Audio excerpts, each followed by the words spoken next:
It is my pleasure today to introduce our industry expert, Theater Lunch and Learn, presented by Mevion Medical Systems. Our session today focuses on a topic that is both timely and highly relevant to many institutions across radiation oncology: upgrade strategies for Linac and Proton vaults, renewing radiation therapy without interrupting care. As you know, Mevion is a leader in making sure proton therapy is accessible with their single-room systems. And as the proton therapy technology continues to advance, we're seeing new opportunities for health systems and cancer systems to incorporate proton therapy in ways that are both efficient and minimally disruptive to existing clinical operations. The ability to modernize treatment infrastructure while maintaining continuity of care is becoming increasingly important for institutions looking to expand access to advanced radiation therapy. Mevion has long been in the forefront of innovation, and today's panel reflects the growing strength of the proton community. We are pleased to be joined by representatives from Stanford, Atlantic Health, along with one of the pioneer institutions in proton therapy, Loma University Medical Centers, which is once again making history with its upcoming installation of the Mevion FIT system. Together, this panel will share insights and real-world experiences on how centers can successfully upgrade and transform their radiation therapy capabilities while continuing to serve patients without interruption. With that, it's my pleasure to introduce to you Lionel Boucher, Senior Vice President of Commercial Development at Mevion, who will be moderating what promises to be a very engaging discussion. The stage is yours. Thank you. Thank you, Jennifer, and good afternoon, everybody. Hope you're enjoying your lunch. So we have an exciting, as Jennifer said, an exciting panel today. Then we will be starting here, and I'll pass the podium right away to Dr. Tina Yu, who is a Chief Executive Officer and President of Mevion Medical System.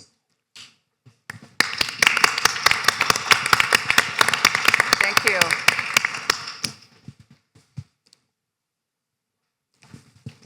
Thank you. I think a lot of us lost our voice today because of the fun from last night. And wasn't the music great?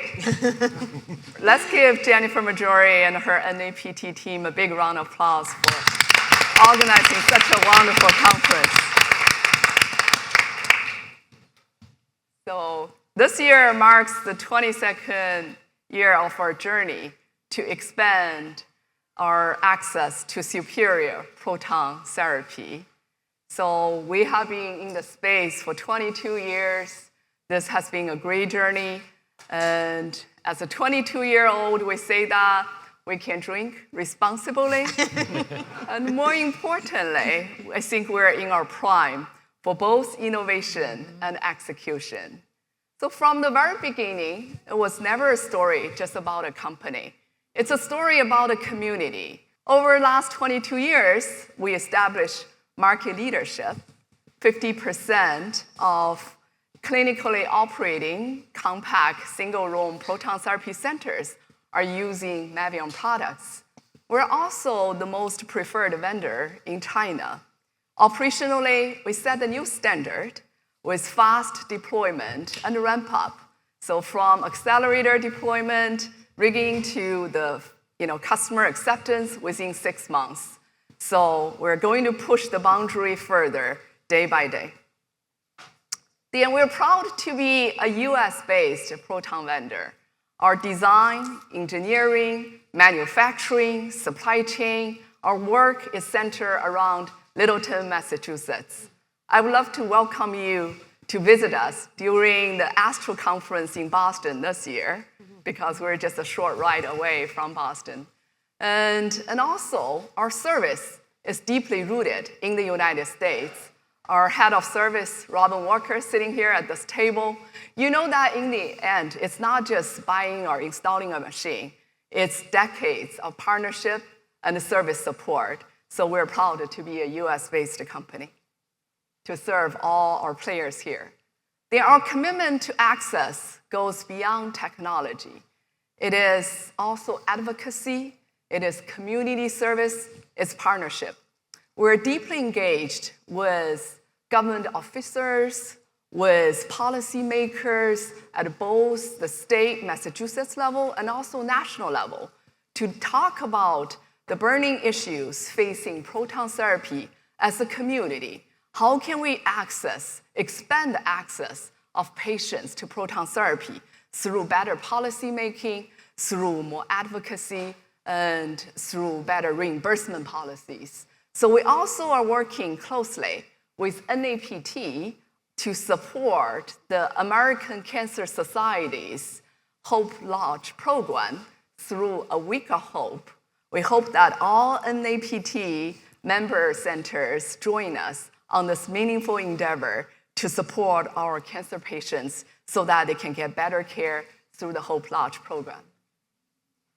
Then let me briefly touch on how we expand access through innovation. We have two products. Both are based on our core accelerator technology we co-developed with MIT, as well as our unique direct beam delivery system. Then the first system is S250i. It's a gantry-based system. It has been deployed in 3 continents with 10-year clinical history, treating tens of thousands of patients. It's a system, really a compact proton system, delivery very fully well integrated to your current radiation oncology department. It is advanced proton therapy without compromise. It offers pencil beam scanning through hyperscan. It has integrated diagnostic CT. It also has direct arc for treatment plan quality enhancement as well as efficiency.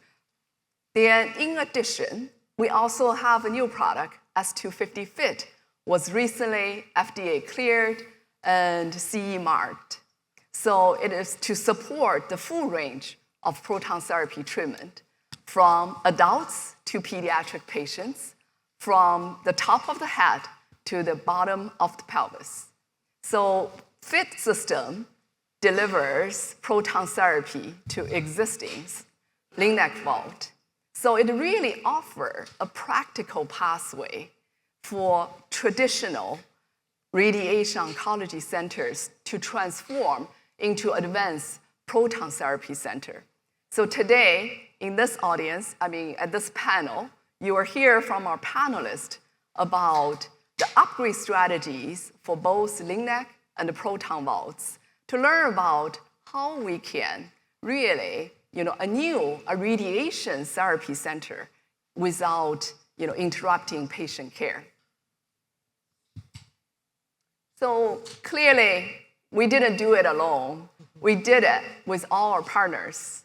We are extremely grateful for the partnership we formed in this community.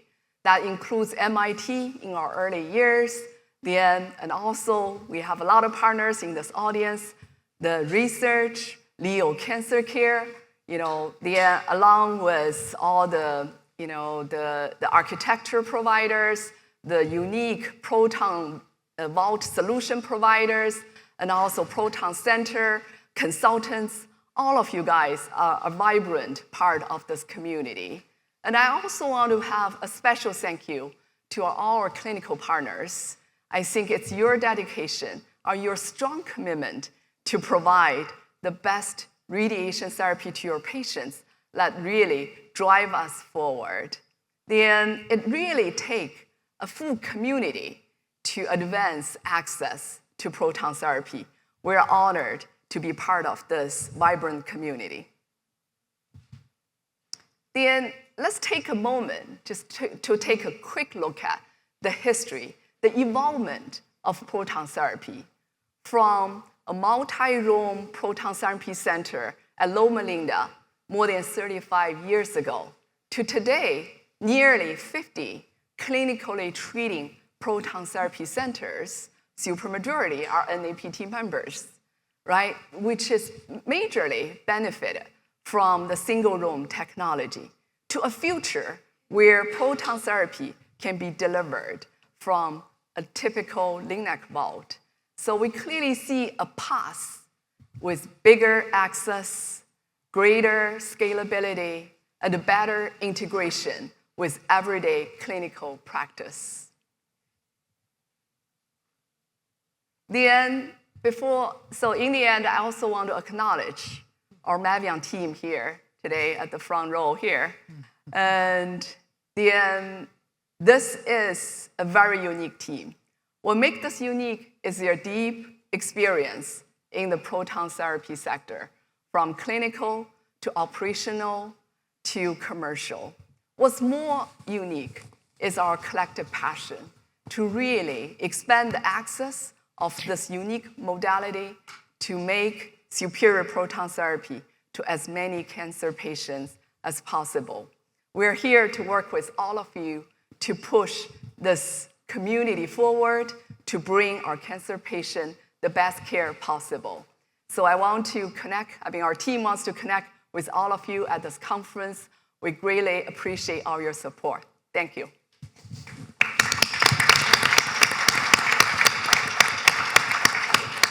Thank you, Tina. Our next speaker is Dr. Billy Liu, Director of Thoracic Radiation Oncology and Co-Director of the Particle Therapy. Really grateful to have Dr. Billy Liu here. We could not be here without our partners, as Tina said. Thank you, Dr. Liu. All right, thank you so much. And it's a real pleasure to be able to share a perspective about Stanford's proton therapy story. And for us, we are really trying to push into the future, but in ways that I'll share, this is kind of a back to the future story.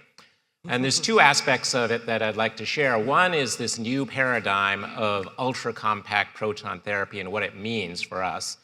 And one thing that's very impactful to our story is this graphic here showing land costs in the United States. And if you look at the corner of the country where we're at Stanford, there's that little strip of land right around the San Francisco Bay Area where it's completely black at the top of that cost scale. And that's because we are located in the midst of some of the most valuable companies in the world, all concentrated in this one area. So it's great in that we have this real technology advanced community, but it also means it's very expensive for us. That's probably the main reason why, despite being in this very technologically advanced area, we're in the middle of this large proton therapy desert. Where it's hundreds of miles to the nearest proton center. And as you can see from this map, proton therapy in the US is actually not as accessible as we'd like it to be. And the large reason for this is because the cost of standard centers, and even with single room compact solutions, so Mevion has the smallest footprint. At Stanford, we've been talking to them for a long time. They fit into a half-court basketball court, but it's a three-story structure for the gantry. And every site that we evaluated at Stanford, we just couldn't find a way to put this on the Stanford campus. We'd also been talking to Leo Cancer Care, and their approach is to eliminate the gantry. So now everything fits into a single story, but you still have to pair it with a proton accelerator. This was a drawing that Nick Schroeder shared with us a number of years ago, and it's very compact as proton therapy goes, but it was too big for us. He said, well, we can put it with a smaller accelerator. And we said, this is great, but it takes up still the space of 2 volts. We didn't have that space to put it. Still too big for us. So we started saying, well, we've been talking to Mevion, we've been talking to Leo. How about you guys work together, bring the smallest proton accelerator together with this upright patient positioning and imaging system. And Nick showed us this drawing, which was kind of the revolutionary light bulb moment, because this sketch shows the whole system fitting in one of the Stanford vaults, on our floor plan.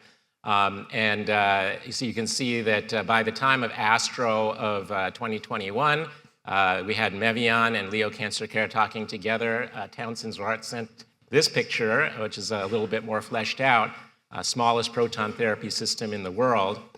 And you can see that very quickly, within a period of just over 3 years, that system was delivered to our vault at Stanford. So from napkin to hardware. And the place that it went into was the vault where TrueBeam serial number 2 was housed and had a great history of innovation. So this is the first time that proton therapy could replace an X-ray therapy machine in the same space. But the questions come up, well, okay, what about this whole idea of upright therapy, and what kind of modifications and limitations does that impose? Well, from the standpoint of our story, this is something that we knew a little something about historically. So the birth of modern radiotherapy came with the invention of the medical linear accelerator. This is the Linear Accelerator 1, as we called it at Stanford, LA1. And it was able to deliver treatments in both the supine and the upright position. So you can see that we had built an isocentric chair to work with this system. This is a picture from 1957. And in fact, our physicians preferred this position for head and neck and thoracic treatments. You can see the type of immobilization that we used for head and neck at that time with the chair system.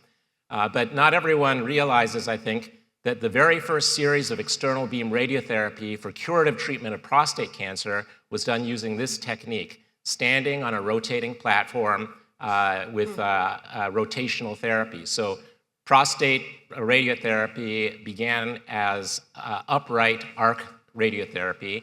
And in fact, cervix cancer was treated in a very similar way at that time. And so upright treatments were done at Stanford from basically head to pelvis. So the other question comes, well, we want to treat children. What about anesthesia? Can you do that in the upright position? Our approach at Stanford has been to try as much as possible to eliminate the need for anesthesia. This is using a video system that started out as a video biofeedback system for breath holding. But for kids, we play movies on this. And my colleague, Susie Hineker, ran a 10-center multi-institutional trial showing that using this video distraction, about 80% of children can avoid anesthesia. This is a picture of a 2-year-old being treated completely awake and anesthesia-free. And the youngest patient to date comes from our partner site in Romania, a 7-month-old baby being treated awake without anesthesia. So that's going to be an important strategy for us. And our physicist, very innovative guy, Laurie Skinner, has adapted this for the upright system that we have on the Mevion Fit. But in addition, some patients will need anesthesia, and our innovative anesthesia team has experience using upright positioning for other certain surgical procedures. And we also have here a chair that Laurie designed. This is a prototype where the patients can be induced in the supine or lying down position, and then the chair pivots up to the upright position for treatment. And this fits right on the seat pan of the Mevion Fit system. So our department today looks like this, where we have a mix of technologies from cone beam CT to PET to MRI-guided radiotherapy, robotic radiosurgery, and now proton therapy, all in the same center. It's just basically one other vault is proton therapy. And so what that means for us with this ultra-compact paradigm is that we can offer really the right technology for the right patient all in one center. It's seamless integration of multiple technologies. We don't have to divide our center. There's no physical separation, no duplication of infrastructure. And really, it's a modular approach. It's kind of like a standard Linac. We have no financial pressure to fill a multi-room facility. If we need to expand, which we think we can fill the single room pretty quickly, we add another one. And it's straightforward also to expand into our local geographical network as well. And at the time that it eventually needs to be upgraded or replaced, we don't have to take down an entire multi-center or multi-room facility to do that. But another aspect that is very important to us is that we didn't want to just bring in proton therapy. We didn't just want cheap proton therapy. We really wanted a platform that would take us into the future. And that's one of the advantages of now moving to this gantry-free type of architecture is that rotational treatments become much more straightforward to implement. These are dosimetric studies. showing the additional conformality that we can get with arc-based proton therapy compared to more conventional IMPT. We also want to explore other novel opportunities that can be created on a platform like this, and this is work by a very talented postdoc, Vivek Maradia, where we show here we can create higher gradients and conformality using the adaptive aperture-based spot trimming on the Mevion Fit system. But if we want very fast delivery, another approach would be to use full energy shoot-through spots, which are very narrow beams that can be placed where we want high gradients, and then use Bragg peaks to fill in the other areas where we want to use Bragg peaks. So that can greatly speed up the delivery, and in combination with kind of a clever scanning optimization where instead of simple raster scanning, we can take a nearest neighbor path to minimize the time spent traveling between spots. And in addition, optimize the pulse feedback. So rather than using kind of the standard 4-pulse type of feedback setup, we found that even 2 pulses can provide very good dosimetric feedback. So combining these approaches, the delivery time can be reduced dramatically, and we retrospectively looked at 8 thoracic cases where fields that typically in the blue there you can see can take like a couple of minutes to deliver each field. Those tiny orange bars show that in the cases that we looked at, a field delivery time could be reduced to under 10 seconds in all cases. So this doesn't require any hardware modifications. The system can do this with a clever optimization of the delivery using existing hardware. And this creates the potential even for doing single breath hold arc delivery. If you want to use this approach, that type of rotation speed, you just can't do it with a gantry, but this gantry-free upright positioning allows us to do that. Really, this platform is not only the most compact, but it's also advanced proton therapy with intensity modulation, physiologic ergonomic upright positioning with greater types of geometries for delivery, integrated diagnostic quality CT, and empowering these novel treatment approaches. And so finally, just to give one more small historical interlude, so the birth of particle therapy, I would actually trace back to these 2 gentlemen here. Many people know Ernest Lawrence as the physicist who invented the cyclotron and really ushered in the era of big science in the United States. Next to him is John Lawrence, his brother, who was a physician and actually a pioneer in nuclear medicine and the first proton therapy physician. We all know about Robert Wilson, who was actually a student of Ernest Lawrence's, who ultimately started Fermilab and provided the theory for proton and particle therapy and the use of the Bragg peak. The first proton treatments were delivered using this machine. It was the Calitron at Lawrence Berkeley Lab that had been used to separate uranium isotopes for the Manhattan Project. And in 1946, it was converted to the 184-inch cyclotron, which in fact was a synchrocyclotron because of the relativistic energies that they went to. And this was the machine first used for proton therapy delivery in the world. You can see the dome of that building with Ernest Lawrence sitting next to it. And eventually, that same dome was preserved, and the building was built around it in 1993 to house the Advanced Light Source synchrotron X-ray research machine, which is actually where I did my PhD work. So this has a great personal connection that I worked in that same building where proton therapy was born. And this is what those treatments looked like. The first patients were treated in 1954. And the first treatments, the first series published was actually for 26 patients with metastatic breast cancer, where they received pituitary radioablation for hormonal control. And the technique that was used, the energy of this machine was very high. So it was 340 MeV. So these were shoot-through proton beams used not for the Bragg peak, but for the very sharp lateral penumbra. And conformality was achieved by rotating the patient's head during the treatment. So the very first proton therapy in the world was shoot-through proton arc radiosurgery. And so in that sense, we're really coming back full circle from the original treatments on the first linear accelerator to, you see here pictured, our chair, Dr. Quinn Lay, demonstrating the Leo Cancer Care Chair. So we've come full circle from the original treatments with at the beginning of radiotherapy, modern radiotherapy with arc-based upright treatments, and now modernized for advanced proton therapy with integrated volumetric imaging and novel beam geometries. So really, this is the introduction of a new approach to proton therapy that has the advantages of being ultra compact, that will allow democratization of proton therapy, but it's really also a platform for the future.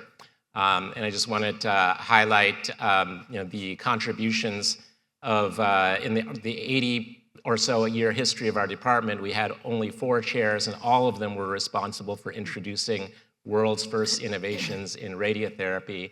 And as of last year, all of them have been recognized with the Astro Gold Medal. So we have the distinction of being the only department where every chair in our history has been recognized in that way. Thank you very much.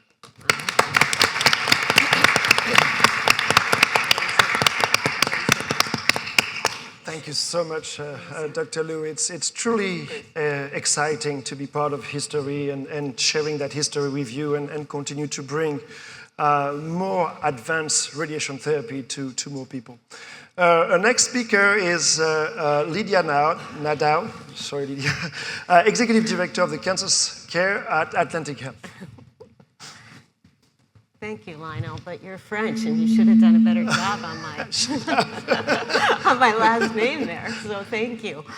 This is really, I'm just humbled to be here today and invited by the Mevion team to really just talk a little bit about our journey at Atlantic Health System. This has been a 20-year conversation within our health system about bringing proton therapy to our community in northern New Jersey. So with that, I'm going to advance some slides. So just a little bit about vital statistics and where we sit if no one has ever heard of us, but we're in the northwest corner of New Jersey, equidistant between New York and the Pennsylvania Poconos, a large health system really serving 7.5 million people. For an idea of the state of New Jersey, we have 52,000 newly diagnosed cancer patients each and every year. So we're living in that alley, but we're also surrounded by probably the country's highest concentration of NCI designated cancer centers, so patients have lots of options of where to go for treatment. And here is what the cancer market looks like for us, just to give you a sense, just shy of about 9,000 newly diagnosed cases reported to our state registry. That was on 2024. I expect the 25 numbers to even be higher. You can get a sense of where we are. We're covering about 6 counties in the northern part of the state, both with medical oncology, surgical oncology, 180 infusion chairs across the system, CyberKnife as well, and you could see we're moving down into the southern part of the state. So growing, wonderful, strong health system with really a strategy around continuing to really make sure we provide premier cancer care in northern New Jersey. So as we were talking about, we were the first to install one of the CT on rails. So we were a Siemens shop when we opened in 1998 in the Cancer Center at the Morristown campus. And so there we've had a long, long history of image-guided radiation. Dr. James Wong is our chairman and still our chairman. He and I have been on this journey with Dr. Karim and the team for a long period of time. And you could see that history back in 2000, 2001, working with them to deploy Helix and one of the first users of IMRT, and so really never shied away from these new and innovative areas, and honestly a culture of learning as we go and not fearing that we need to have all the details in place to continue to move forward. That is how innovation happens, and having that culture and that team and the support of our senior leadership has really made this possible. In 2011, we began to have this journey around Proton and really looking and always having it in every strategic plan. It really sat as a parking lot. Yes, we want Proton. Yes, it's important for our patients. We just haven't figured the path forward. But while we were waiting and Proton was in our parking lot, we continued to really grow our cancer program in surgical subspecialties. And one of the biggest programs that came new for us is the head and neck cancer program. 2 full-time head and neck surgeons, clinical teams surrounding them, really developing one of the only head and neck cancer programs in the state that is this comprehensive. But you could see GU, GYN, one of the largest thoracic surgery groups, so really a powerhouse of surgical oncology. And then we moved on and built a powerhouse around medical oncology with CAR-T programs. We do not have BMT in Northern New Jersey. It is a certificate of need state, but we are working on it. And you could see that the advances. So we were lacking, really, honestly, and as I would say, again, not a radiation oncologist, the advances in radiation oncology come decades apart.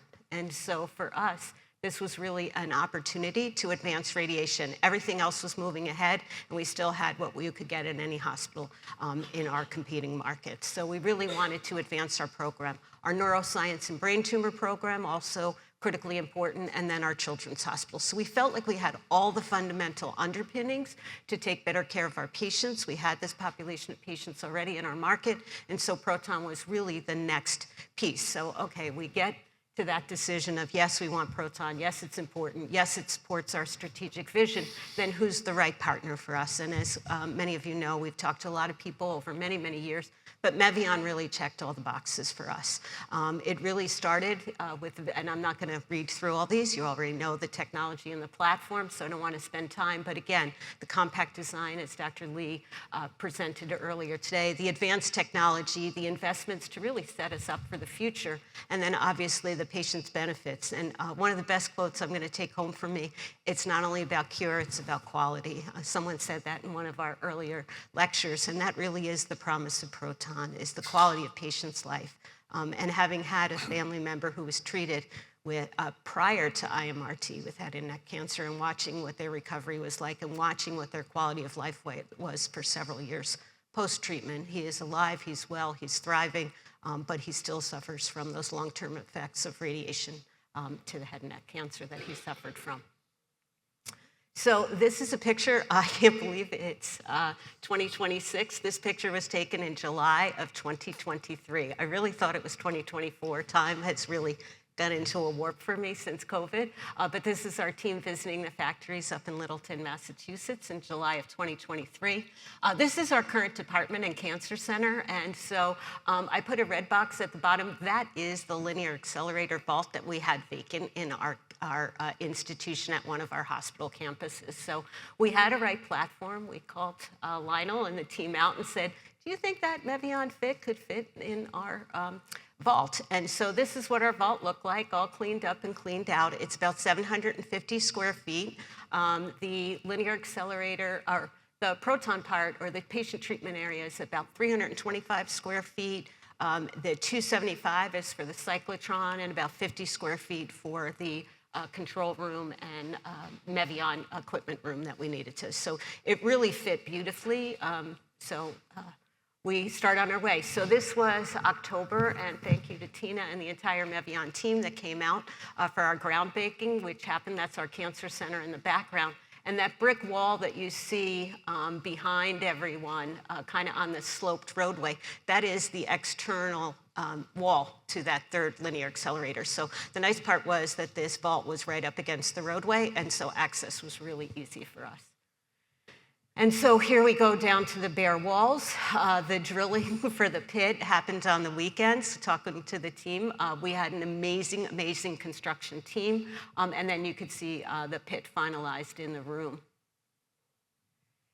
So how did we get this cyclotron in our building? We couldn't take it through the front door. Traditionally, we've had glass roofs that we've taken off and dropped our linear accelerators in. The cyclotron was too big to do that way. So our construction team devised an area where we actually dug out a pit contiguous to the vault, We opened the wall in the vault, we being the construction team, not me. And you'll see pictures of the actual cyclotron delivery that was January 31st of this year. So this pit, the last picture on your right, is looking up from the bottom of the pit. It was 20 feet deep, 18 feet long, and 12 feet wide. And that's what the cyclotron got dropped into.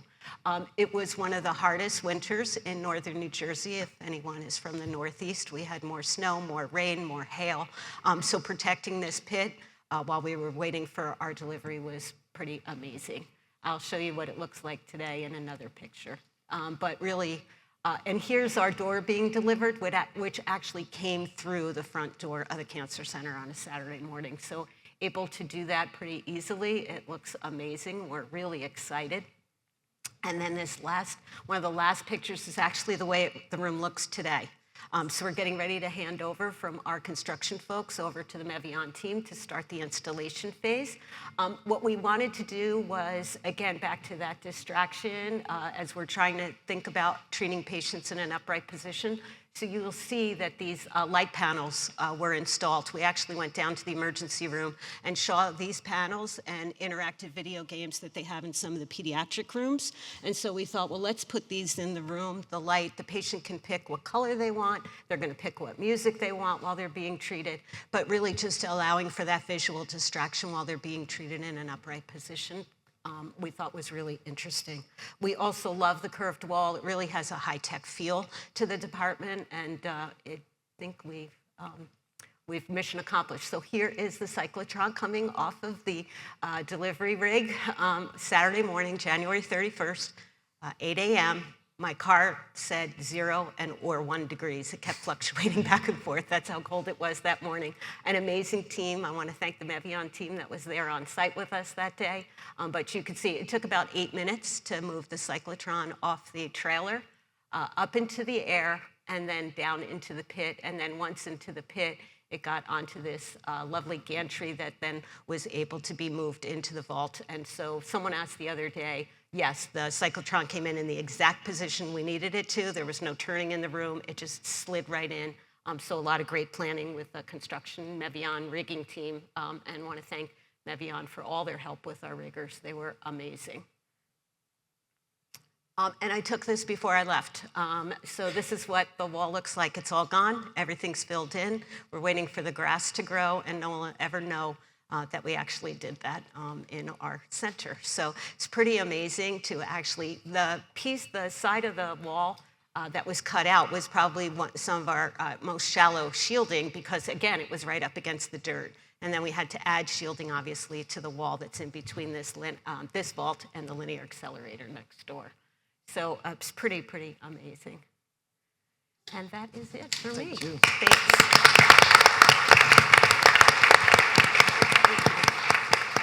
Thank you, Lydia. It's always amazing to be partnering with health system and to be an enabler and bringing you high technology.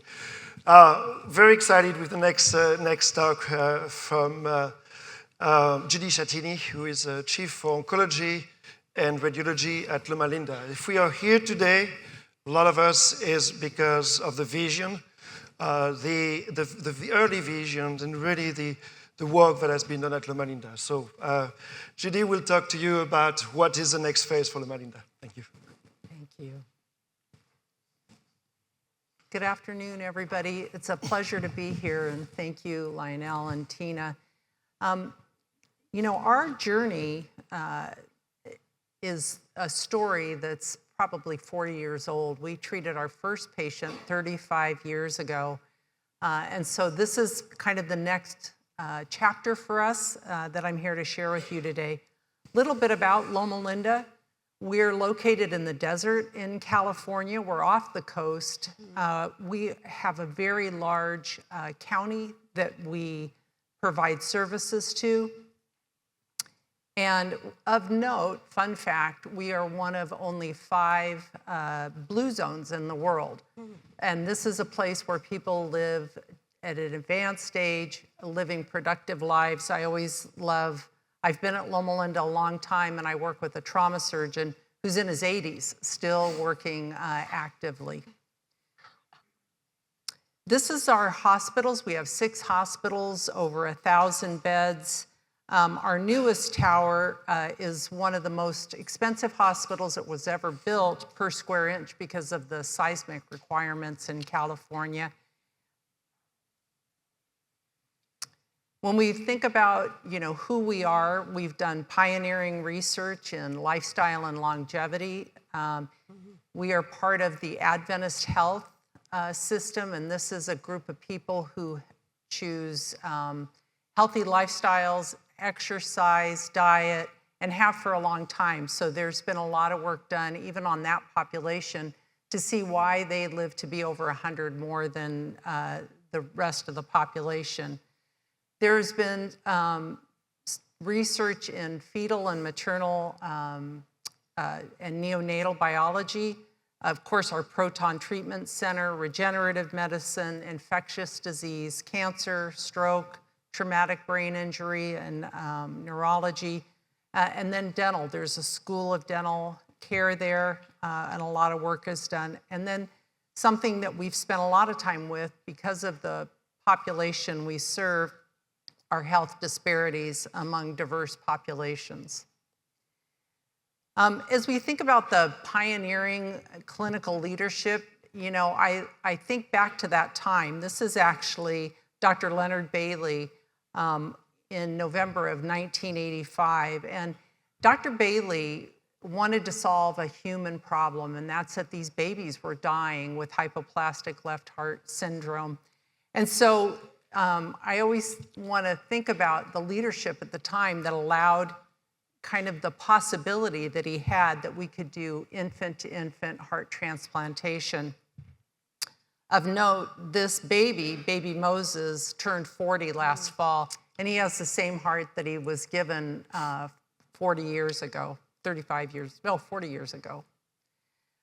So at the same time, you think of this innovation and these big ideas that were going on. At Loma Linda, our mission is to make man whole. And so people think about the human condition and how we can solve problems for human beings. And so Dr. James Slater was brought to Loma Linda with the charge of establishing a radiation medicine facility that was world-class. In 1986, Dr. James Slater tells the story of approaching Fermilab for help to build this system, and without their partnership and kind of their big idea at the time to say, it's never been done, but I think we can do it. I just love the idea of that kind of innovation. And Dr. James Slater once said to me, we have done this work, but what we look forward to are the people that come in the future that will take this work and build on it and leapfrog over us. So even at that time, he realized this was the beginning of something, that others would pick up the work and carry on. So in 1989, the synchrotron was shipped to Loma Linda in pieces and installed.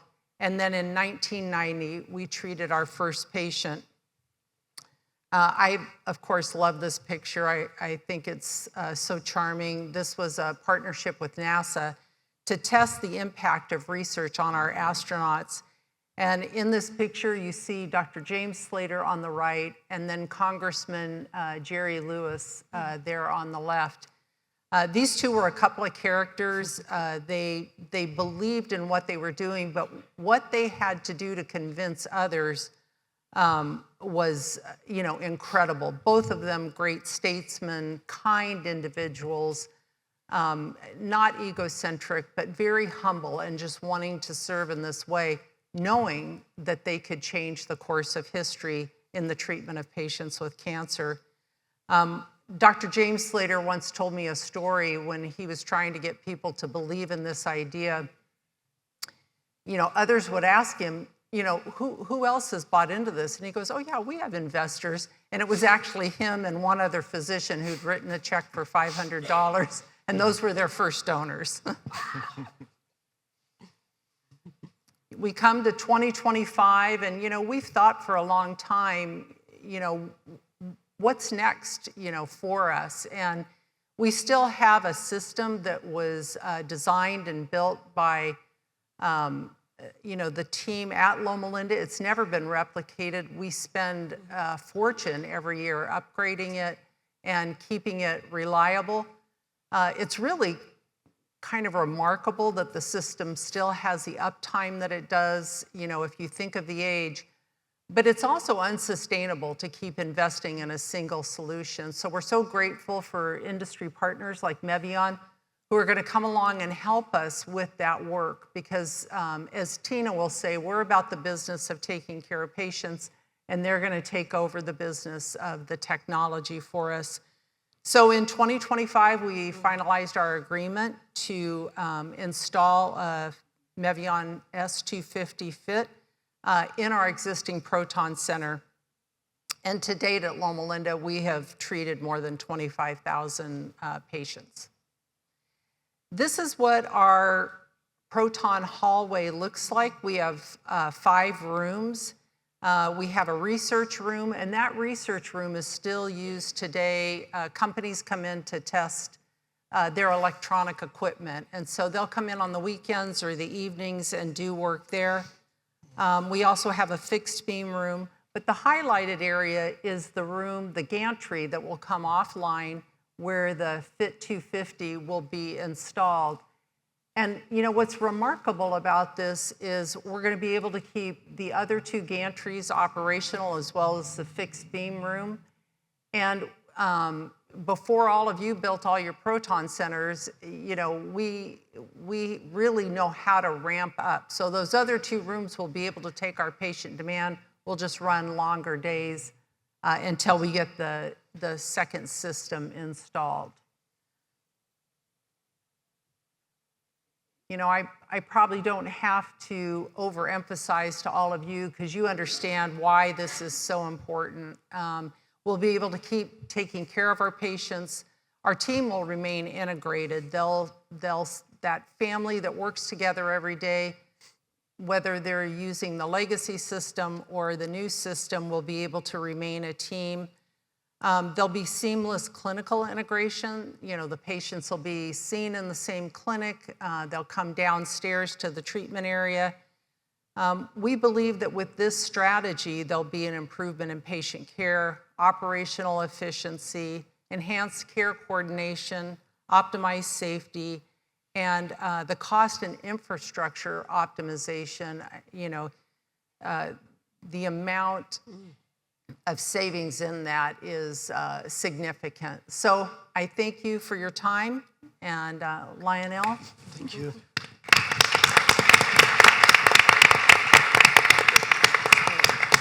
Thank you, Judy.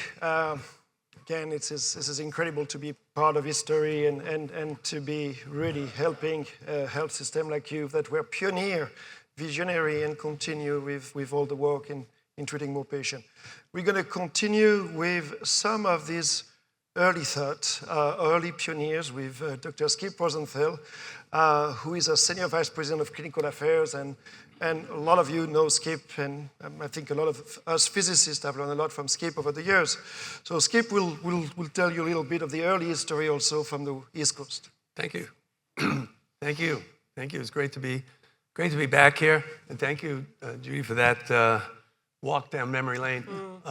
The only thing that's been treating proton patients for longer than 35 years is me, so I'm happy to hear that, and I'm waiting for my upgrade.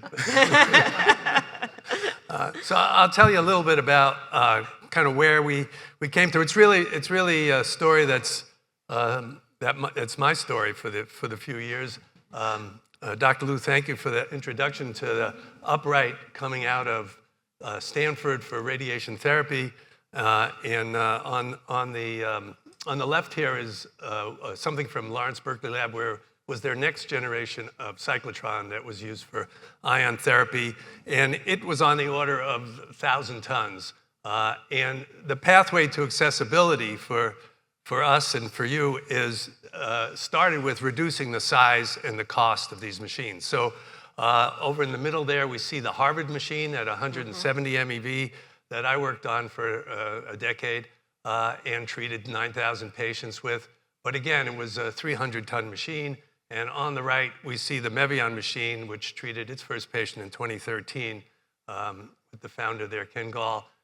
And that was really the goal, to get the equipment down to size so that we could put these machines and treat patients in more places. Along with that, we had to worry about how we were setting the patients up. We had fixed beam. Most of the treatments were fixed beam in the early days.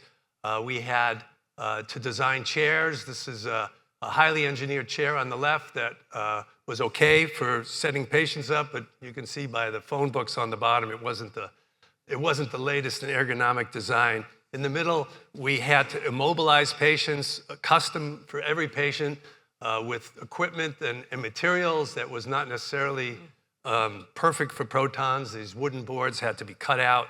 It was cumbersome, inefficient. And thanks to companies like Leo that have spent the last 5-10 years on reinventing the upright patient positioner, where they really start with ergonomic design, starting from the feet, the shins, the pelvis, the arms. There's 2 types of seats, the seated and the perched. This really covers the gamut for what you need to immobilize all parts of the patient in a reproducible and much more efficient way. So we're grateful for them, and thank you, Stanford, for bringing us together, as you said, because it's really a leap into the future. The materials that you need for these immobilizations were also complex. I remember back in the days when I was trying to come up with a better way to treat through something besides a wooden board. We worked with Q-Fix at the time to come up with the carbon fiber base of skull design that you see used a lot today. Well, now CQ Medical has taken over and is designing equipment for upright positioning with 5-point immobilization, carbon fiber construction, the ability to tilt the patient and fully restrain the patient is really important. And on the right, we're really looking forward to work that we're going to help and watch Stanford move forward in terms of pediatric immobilization. That design you showed is really exciting, and we hope to help propagate that throughout the community. Besides the mechanics of the equipment, a real bottleneck for upright therapy has been the computational issues. On the left here, we see the first 3D planning system invented by Michael Goitin. To treat with protons, you needed 3D planning. It didn't exist at the time. So he invented this. It was okay for ray tracing, and it got us through thousands of patient treatments with broad beam and ray tracing. It wasn't impossible to do spot scanning. In fact, Berkeley did some spot scanning to increase the field size in a raster pattern. PSI in the 90s came up with optimized spot scanning, where they intensity modulate the spots. And you can see they could lay down spots in layers as we do today, and they could modulate the intensity. And they produced plans like this, but it took weeks for these computers to do these calculations. So that was not a practical solution. As time went on, computers got more powerful. Companies like RayStation came along and really modernized with Monte Carlo real-time computations. And today, we can do coplanar plans in a matter of minutes that match the quality of even non-coplanar plans.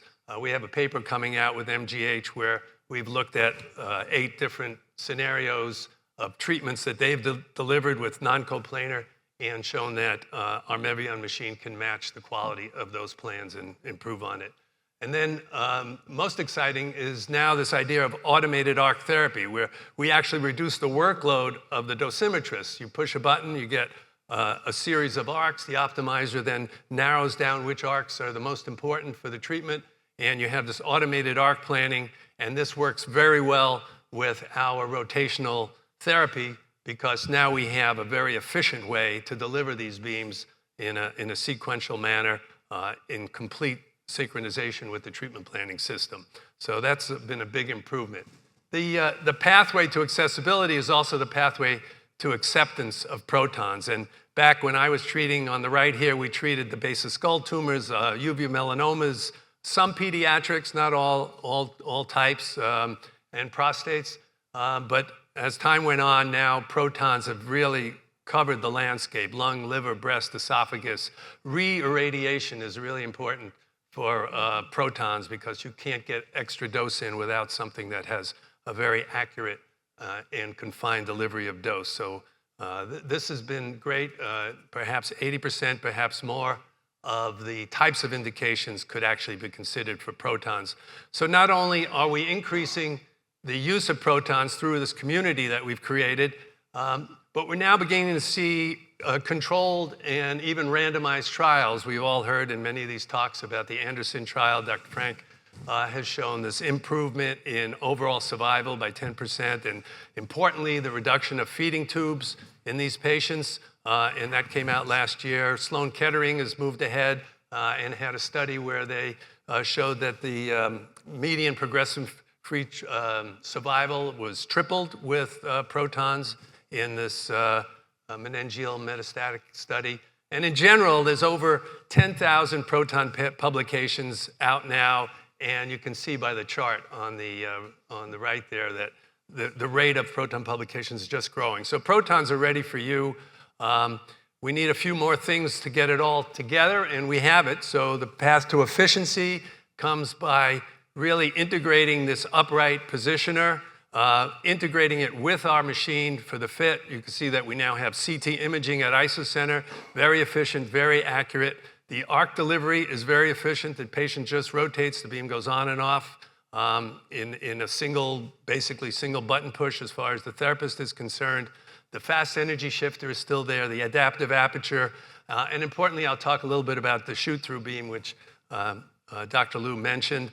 Meanwhile, all the benefits of the Leo chair remain: the upright position. If you've heard Nick Schroeder talk about the reduced motion, the no organ settling, these are all available with this thing. It makes the patient comfortable and the treatment's quite efficient.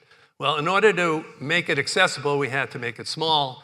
And if you consider, as Dr. Liu said, putting the accelerator and the upright positioner in a room, this is about the size of the space that you need to do that, just for the room equipment. This really changes the paradigm. Instead of rotating this gantry around, you don't need all of that equipment. The gantry is fixed. The nozzle moves back and forth. That's the only moving part of the accelerator delivery system. And then the patient rotates. And how does that all fit into a clinic? Well, this is a plan view of a Linac room that was built and could be switched to protons just by taking that Linac out. And you can put the proton equipment in the same room, and you can see this fit is very good. And we have a publication that you can request that tells you how to design all that for efficiency and compactness. A little bit about the future. We think we have an accessible device. We also have a device for the future. We talked a little bit about shoot-through. The folks at Ray Station had a publication about the advantage of layering in, really, a few shoot-through spots because of the sharper penumbra. The penumbra on the proximal part of the Bragg peak is on the order of 2 to 4 millimeters. The best penumbra you can get with any conventional machine, even with an aperture, is on the order of 4 to 8 millimeters. So in places where you need really precision, you can layer in a shoot-through beam. In the graph on the bottom here, you can see the shoot-through beam coming in from the anterior left side, trimming dose off of the oral cavity, and you can see the DVH advantage there. Just one example of that. Well, in order to deliver a shoot-through beam, you have to stop the beam somewhere. So over here we see that with a simple in a cartoon fashion here, we can put a beam stop right behind the patient, intercept that beam, and allow shoot-through because the treatment planning system's already ready to layer that in.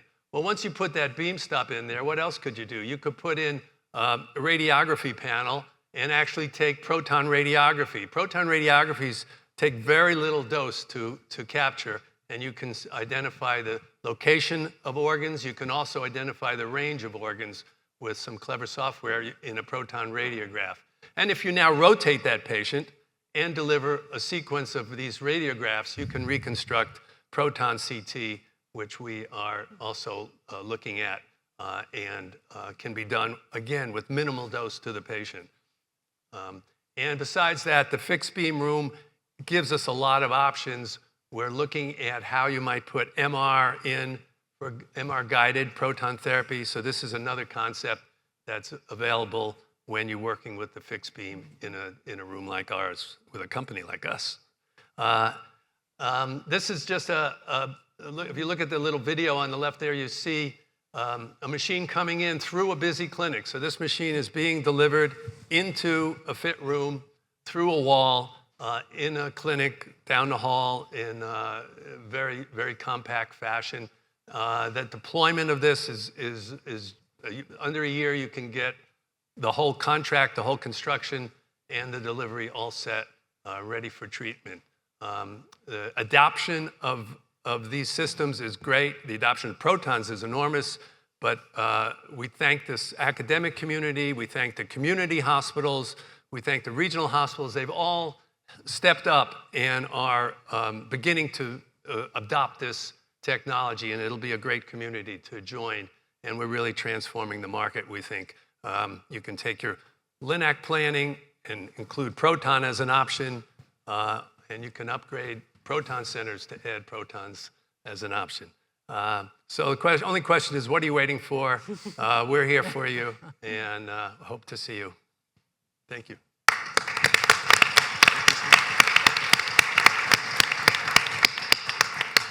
Well, thank you, Skip, and thank you, everybody, for joining us on this lunch symposium. It's clearly exciting to be working in making history in this new era of access to high quality, helping any health system here in bringing proton therapy and integrating it within their either existing proton therapy or radiation oncology. So I'd like to thank everybody, and thanks the NAPT, and of course, thanks our panel here for a great presentation. Thank you.